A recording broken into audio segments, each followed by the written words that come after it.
What is up, guys? Avon Doom coming at you from Queens, New York. Today is a super sad day.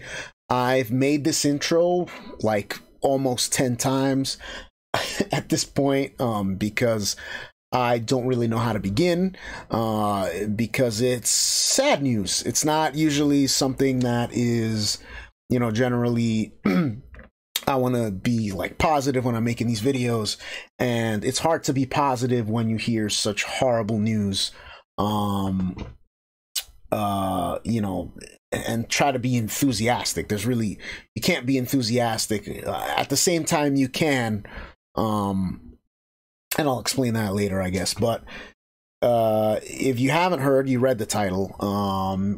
Gale, the lead vocalist of R.I.P, has died this week. He died on Monday the 24th, and it kind of came as a sudden shock all of a sudden. My roommate told me yes last night, and just like, you just can't believe it. The guy was 35 years old, and like, what? We still don't know yet. We have no idea what he died from, so God only knows. Maybe he was sick and we didn't know. Maybe he, God forbid, died of the beer bug. You know, who knows at this point. The only thing that you can say for sure is that the man died way too young. 34, 35. I mean, he's basically a millennial. That's what I am. And it is infinitely devastating to the heavy music scene, or any music scene at all for that, rather, to lose a guy who was the lead vocalist in a band that became so popular so fast in a short amount of time that you don't see it happen often. You know what I mean? Like, they released their second record, Nightmare Logic, in 2017. And then from there, it kind of just, like, how many times am I going to see a R.I.P shirt? I mean, it's everywhere. It's everywhere. People adore these guys. And I thought I knew how much people like these guys, but I did not. And the reason, you know, and before to put it out there, I'm not a huge R.I.P guy, like, you know what I mean? Like, I've listened to them. Like, they are a good, solid band. I listened to both records today while at lunch, at work, and there's definitely a reason that people adore this band. But I have not listened to them, you know, to the extent that, you know, probably huge fans. Like, it's not like I listen to them as much as Sepultura, you know, who I've listened to infinitely, God, how many times. So I just want to put that out there. So I might get things wrong, so just let me know that, or put it down below. Maybe I get something wrong, but I'm gonna do my best to sort of, I don't know, pay homage to a guy who looks like, you know, for all intents and purposes, was loved by everyone he met, and who seemed like a genuinely good dude, a smart, genuinely good person, from the stuff that I've seen of him. You know what I mean? And that's, you know, like, that's all you can really say when something like this happens. It's like, damn, like, super young, you know what I mean? And so, you know, like, this was a band that you could not ignore, and there's a reason, because, you know, some bands just, there's you know, there's the rethrash thing that happened like a decade, like 10 years ago, or whatever amount of time it was. And, you know, there was a million other, like, thrash clones that sort of looked like they were, you know, copying or cosplaying as thrash metal bands. And there's few bands that, which is, you know, I explain this in some of my other videos, where, like, the Soviets, well, they're not Soviets, but the Russians at the moment have somehow extracted the essence of post-punk. They've somehow extracted the essence of post-punk in a legitimate way while still making it modern. And that is what Power Trip did with crossover thrash metal, hardcore, whatever you want to call it. Right? When you hear those records, Manifest Decimation and Nightmare Logic, I mean, it bleeds Testament. It bleeds Exodus, especially Manifest Decimation. I mean, the production, the first song on the record, what was it? The first song on the record, Manifest Decimation. Like, it opens up with the same effect as Bonded by Blood. And his vocals, he sounds just like, how can I not forget? I forgot his name. The singer from Exodus. I mean, you know, it's a very, very obvious influence from the 80s metal, the 80s thrash metal sound, but they were in a way that was new, and old at the same time. And that's what usually sets apart, like, the clones, you know, the wheat from the chaff, the clones from, like, the nuggets, the you know, the diamonds in the rough, if you want to put it that way. And they embodied that. They embodied that. There's no, you know, if I listened to Manifest Decimation and you didn't tell me that that record came out in 2013, like, I would be like, oh yeah, this came out in 1988. As a matter of fact, it came out the same year that Cro-Mags, you know, Best Wishes, and you know what I'm saying? Like, it embodies every type of the essence of it just embodied the sound of that 80s era thrash, and Nightmare Logic just continued that. You know, they're fresh in my mind. So unfortunately I haven't, you know, sat down and really listened to it a lot, so, you know, I can't give you a super detailed description, but if you have not listened to them, I would suggest that you do. You probably have, because, you know, they're enormously popular. You know, this is really unfortunate. It you know, it reminds me of the I Let the Bodies Hit the Floor. What's the band? Oh my god, Drowning Pool. It kind of reminds me of Drowning Pool, where the singer died while they were on tour at Ozfest, and when that single was everywhere and they were just at the height of their powers, and, you know, the guy dies, and that's unfortunately what happened here. They rose meteorically, and you know, 2020 just, man, it just continues. It continues. It's just bull rush, you know, decimation of just, Jesus, of the world at this point. But again, if you know, if you don't know who they are, I would say check them out. We still don't know what he died from. So we still don't know what he died from. They haven't released it yet, but I mean, again, I'm like really, you know, I'm really surprised by how much people like, the outpouring is crazy. Like, you know, you realize, like, okay, you see the band shirts everywhere, but yeah, like, it's wild. Like, there's it's everywhere. Like, Fox, it was on Fox News. Like, this is the first kind of video that I've ever done like this, so I don't, you know, you can tell me if this has happened with other artists, but like that aren't popular, you know, like anybody, you know, who's in like the underground heavy scene, you know, you can tell me if this is the case before, but I mean, I was really surprised by how much it's on The Guardian, it's on Fox News. You know what, as a matter of fact, I mean, oh, here, you got it on The Guardian, New York Post, where is it?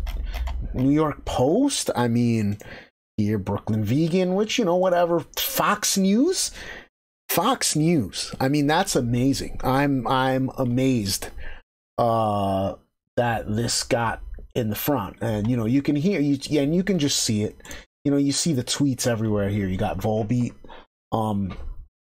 you know, released a statement, and it's, oh man, it's such a bummer. It is such a bummer. And it's, you know, it's not fair. You know, I'm not, you know, a huge power trip guy. But like, you know, especially if, you know, they started in what, 2013, the first record. And, you know, let's say you're in high school and that's the only record you listen to. It's already been 7 years. You're, you know, let's say, you know, you're what, 23, 25, like that. And you just love those records, and they just do it for you.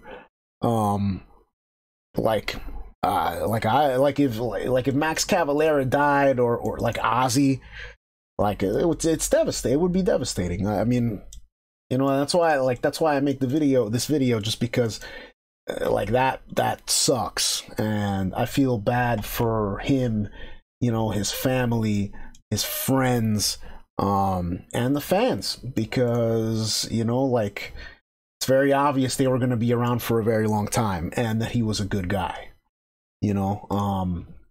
But you know, and here's the statement that they released.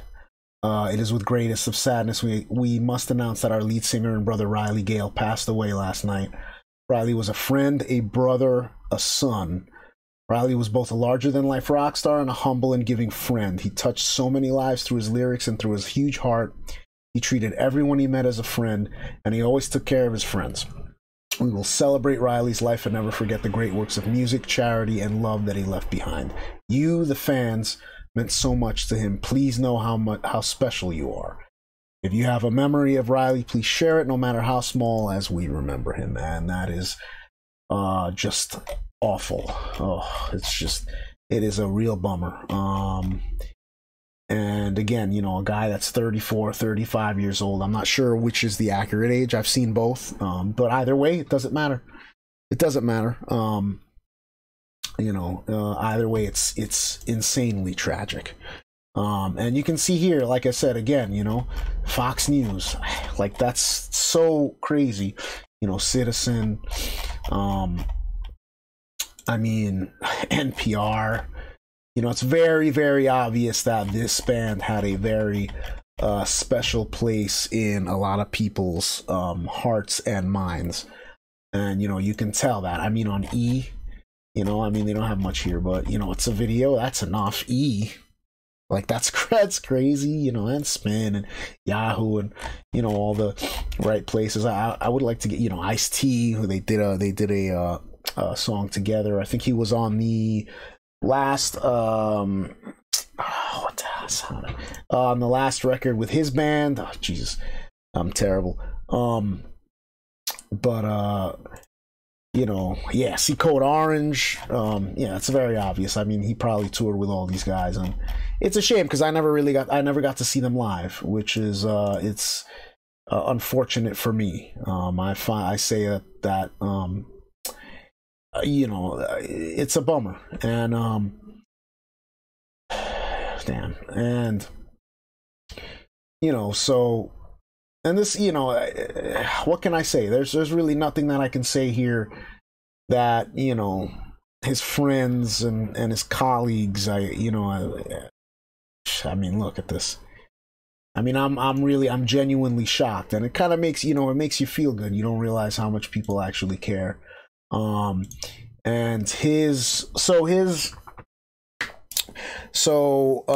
before I end it, you know, they wanted, you know, to remember Riley, to if you want to, I mean, to show your support, you can donate to the Dallas Hope Charities, and they are from Dallas. So, you know, if you can, if you want to support these guys, you can. I will probably donate something, you know, just for, you know, it's a good cause. Again, obviously the guy wasn't a good guy. you know, just by the couple of interviews I've watched. You know, check this one out. This is on Banger TV. It's, you know, like a 4-minute clip. Like, you know, it gives you, you can tell he was a good guy. And you know, it's just, it's sad. It's sad. I mean, one, he was super young. Two, I mean, he had God knows how many years and how many records of making his fans, you know, filling the fans full of joy. I mean, that's what you do when you're an artist and a lot of people like you, you know. So it's really unfortunate. It's a sad thing. But you know, listen, there is, you know, at least there is something here to, you know, remember. You know, at least they put out 2 records. At least that's something you can always remember. It's a bummer that you'll never get to see them live. And I know that sucks because there was probably a ton of you that, you know, a ton of people that had probably tickets to shows. And Corona kind of killed that. You know, it happened to me with the Black and Blue Bowl. I was supposed to go to the Black and Blue Bowl. That was gone. I was supposed to see Ozzy this year. That got pushed back and canceled because he got sick.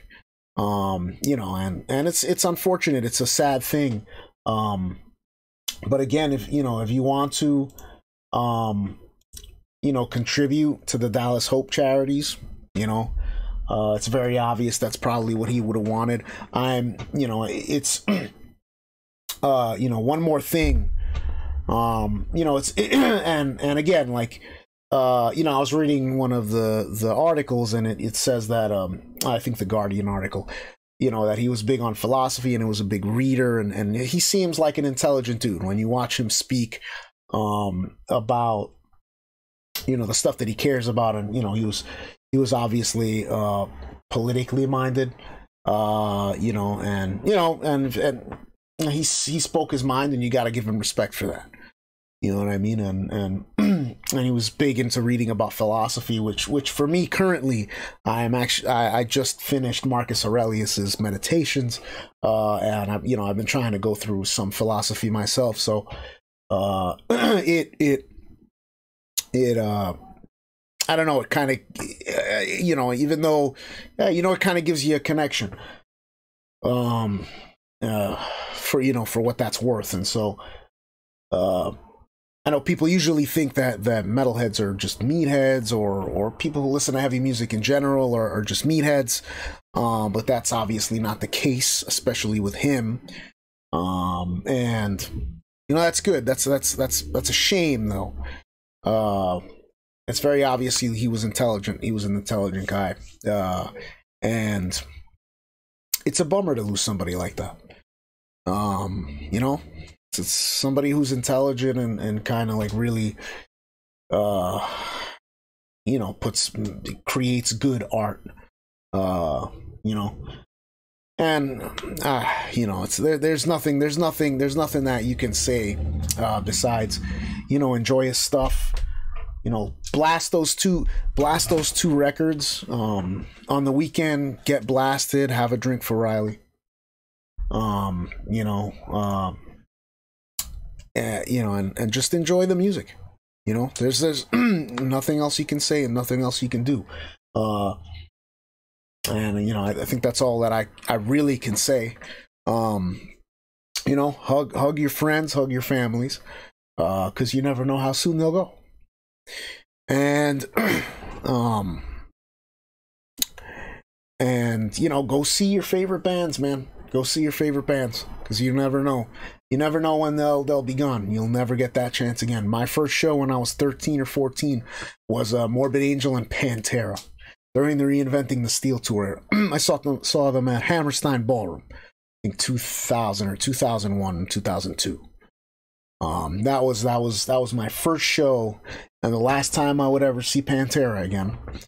You know, and that time I got lucky. I wasn't even there to see Pantera.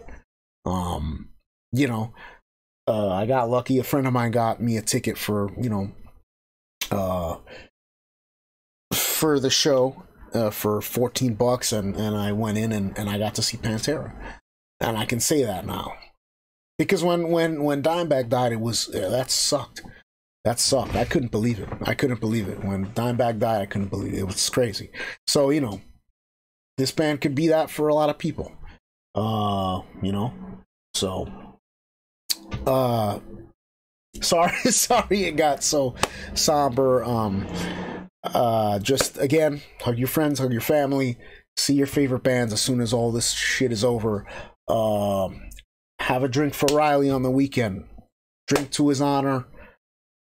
It's a shame we lost one of them. And stay safe, stay metal, and see you guys next time.